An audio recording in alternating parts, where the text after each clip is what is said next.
Mahigit 5 taon na po mula nang ipatupad ang Plastic Reduction Ordinance sa Quezon City. May katulad ding regulasyon sa iba pang lungsod sa Metro Manila. Pero sapat nga ba ang mga ganitong ordinansa para mabawasan ang basura at maprotektahan ang kapaligiran? Ating alamin sa special report na ito.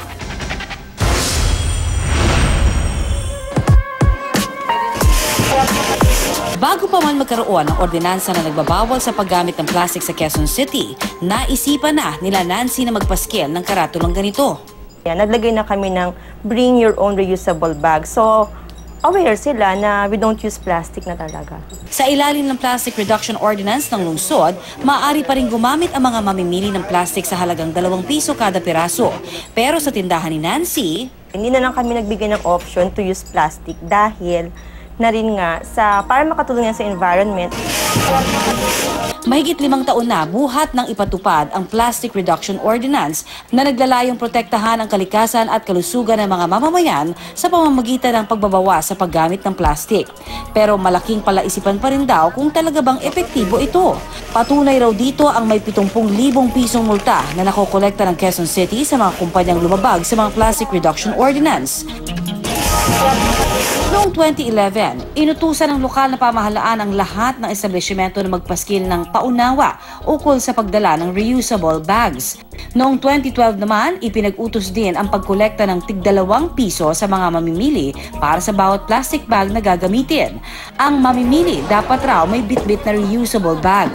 Ang naningil na negosyo, obligadong gastusin ang nakolektang Green Fund para sa environmental projects. Hindi bababa sa 12 sa 17 lungsod sa NCR, may mga katulad na regulasyon ukol sa paggamit ng plastic. Nasa 4 na lokal na pamahalaan naman ang wala pa ring ordinansa kaugnay sa paggamit ng plastic. Ang MMDA na nagsasagawa ng taunang paglilinis sa mga estero, may mahalagang obserbasyon sa uri ng basurang nakokolekta nila.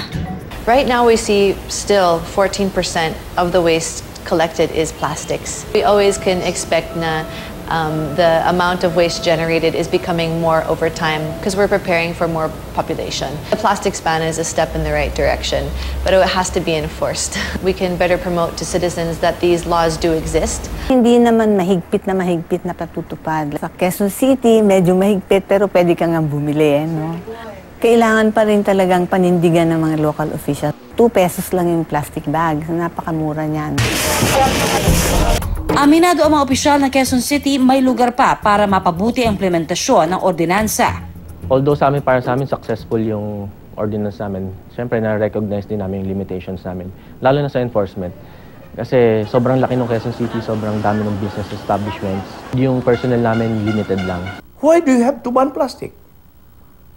You punish those people who are not following the solid waste rules. It's because of irresponsible throwing of garbage disposal. Bukod sa pagpapatupad ng mga lokal na pamahalaan, paalala ng MMDA, may pananagutan ang bawat mamamayan sa pangangalaga ng kalikasan.